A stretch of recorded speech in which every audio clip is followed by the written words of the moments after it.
तो देखिए छत्तीसगढ़ में भी इंतजार किया जा रहा है बीजेपी की सूची का, और बीजेपी ने कई दौर के सर्वे के बाद लगभग नामों को तय कर लिया है। दुर्ग की बात करें तो यहां से सांसद विजय बघेल का नाम लगभग तय माना जा रहा है, लेकिन रायपुर से जैसे हमने पिछले दिनों में तस्वीरें देखी कि एक पूरा पैनल तैयार किया गया और कई नाम रायपुर से सामने आए। फिलहाल कैबिनेट मंत्री बृजमोहन अग्रवाल के नाम पर मंथन है, और एक खास बात यह कि महिलाओं को मौका मिलने की भी पूरी चर्चा है। शरद जी, बिल्कुल ठीक है, और बीजेपी ने 33% आरक्षण की बात की ही है। गौरव शुक्ला हमारे साथी सीनियर कॉरेस्पॉन्डेंट जुड़ रहे हैं रायपुर से हमारे साथ। गौरव, क्या अपडेट है आपके पास? जिस तरह से ये बात सामने आ रही है, क्या ताज़ा तरीन स्थिति है, और क्या महिलाओं को छत्तीसगढ़ से भी इस बार पिछले चुनाव की तुलना में अधिक संख्या में मौका मिल सकता है?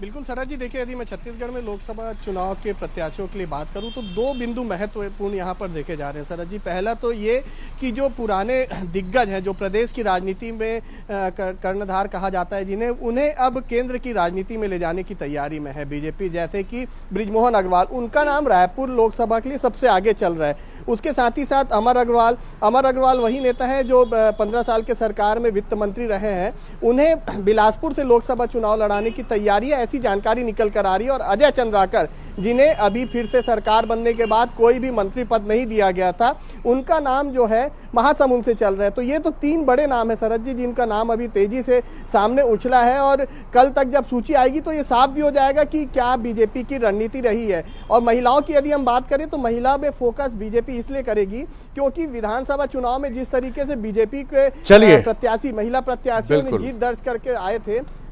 बिल्कुल गौरव, बहुत इंपॉर्टेंट बात है, और बड़े नेताओं को लड़ाने की रणनीति ये बताती है कि बीजेपी कितनी गंभीर है और किस तरह से वो अपने स्थापित नेताओं को, जो विधानसभा चुनाव जीत चुके हैं चंद महीने पहले, 3 महीने पहले हुए विधानसभा चुनाव ऋतु, उनको भी लोकसभा चुनाव में झोंकने की और उतारने की तैयारी में बीजेपी जुट गई है। बिल्कुल, और शरद जी ये भी स्पष्ट करता है कि चाहे विधानसभा का चुनाव हो चाहे लोकसभा का चुनाव, हर एक नेता पार्टी का कार्य करता है और उसे किसी भी